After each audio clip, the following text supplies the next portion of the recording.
Happy birthday, Mr. President! To acknowledge this, we look back at the formative mashed potato moment of Mayhem, 1953. Here we learn the origin of the seeds of rage for the young Donald J. Trump. As you will see, it came wrapped in the innocence of youth, jest, and 20 mashed potatoes. It is June 14th, 1953. We see a young Donald Trump turning 7 years old and sitting at the head of a grand dining table. He is having a very nice and quiet birthday meal with his family, siblings, parents, cousins, aunts and uncles. On the birthday boy's requested menu is his favorite meal, steak and mashed potatoes. However, Donnie increasingly feels ignored.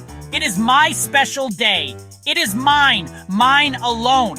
Instead of celebrating, clearly I am finding some sick pleasure in incessantly teasing my youngest brother to the point where I made him cry. This is awesome. He.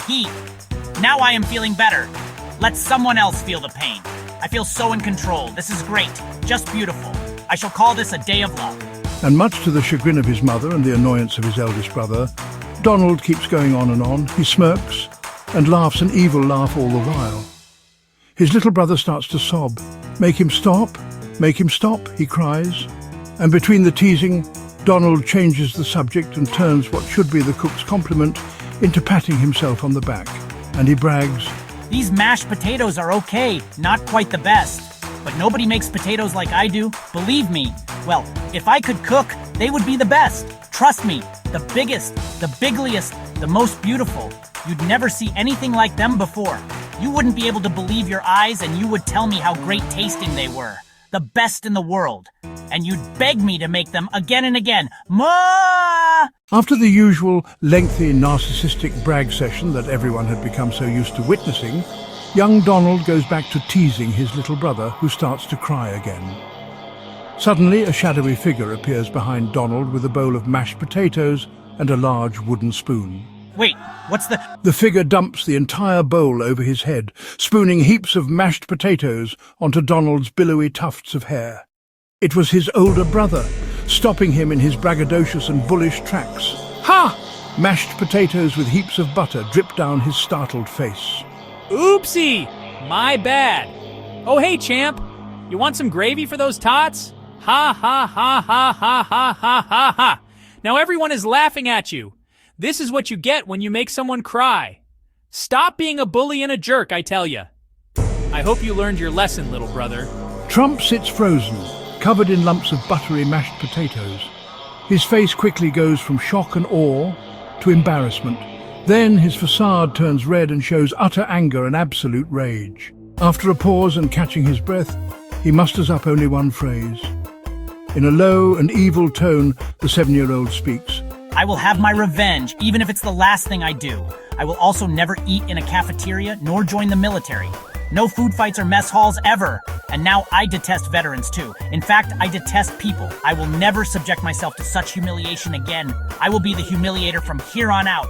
You shall rue the day, my family, and I shall rule the world.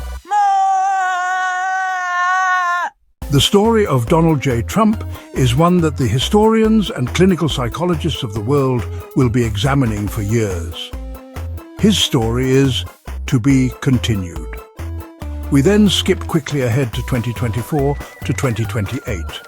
We shall deem this period the revenge of the weaponized potatoes, the world tour of vengeance. And now we all know where the seed of young Donnie's rage was planted. It came wrapped in the evil innocence of a demented youth, a moment of jest, delivered in the form of 20 beautifully mashed potatoes. Yet humility did not follow. Even at that tender age, his narcissistic, bullying ego had already been wounded, so deeply that it left a permanent scar, etched into him as powerfully as glaciers, and time carved the Grand Canyon. From that moment on, nothing was ever his fault. Blame belonged to others. And every slight, real or imagined, and trust me, many, many more were and are imagined. In fact, most of them are. Damn, he is a paranoid schmuck. And each slight then became a personal attack, birthing instant enemies and a festering hostility toward the world. And now the United States, democracy, and the entire planet are left to bear the cost of that bruised little boy's vendetta, a potato vendetta. And with this, we wish you a bigly happy mashed potato birthday, Mr. President. Wishing you lots of billowy, fluffy ones with butter and gravy. Scoops up, Donald! Oh, and one more thing. Obama 2028. Ha!